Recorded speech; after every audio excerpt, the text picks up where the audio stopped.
अथ श्रीमन्नारायणीयम् अष्टाविंशं दशकम् अमृतमथने कालकूटाद्युत्पत्तिवर्णनं लक्ष्मीस्वयंवरवर्णनम् अमृतोत्पत्तिवर्णनं च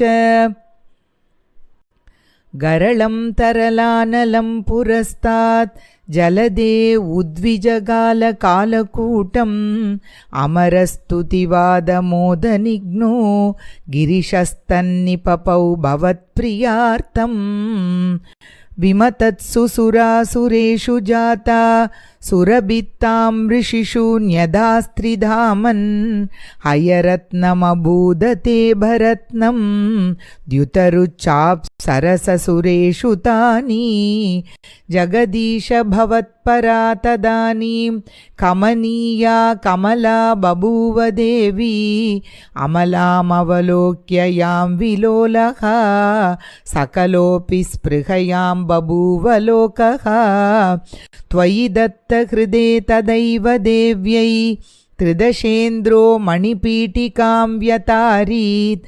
सकलोपहृताभिषेचनीयैः ऋषयस्तां श्रुतिगीर्भिरभ्यषिञ्चन् अभिषेकजलानुपातिमुग्ध त्वदपाङ्गै अवभूषिताङ्गवल्लीं मणिकुण्डलपीतचेलहार प्रमुखै ताममरोदयन्वभूषन् वरणस्रजमात्तभृङ्गनादां ददती सा कुचकुम्भमन्दयाना पदशिञ्जितमञ्जुनूपुरा त्वां कलितव्रीलविलासमाससाद गिरिशद्रुहिणादिसर्वदेवान् गुणभाजोऽप्यविमुक्तदोषलेशान् अवमृश्य सदैव सर्वरम्ये निहिता त्वय्यनयापि दिव्यमाला उरसा तरसा ममानितैनां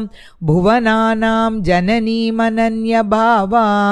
त्वदुरो विलसत्तदीक्षणश्री परिवृष्टया परिपुष्टमास विश्वम् अतिमोहनविभ्रमा तदानीं मदयन्ती खलु वारुणी निराकात् तमसः पदवीम् अदात्वमेनाम् अतिसम्माननया महासुरेभ्यः तरुणाम्बुदसुन्दरत्तदा त्वं ननु धन्वन्तरिः उतितोऽम्बुराशेः अमृतं कलशे वहन्कराभ्याम् अखिलार्तिं हर मारुतालयेश।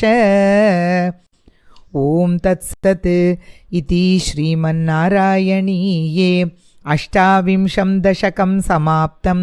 श्रीहरये नमः। रमारमण गोविन्द गोविन्द। श्रीकृष्णार्पणमस्तु।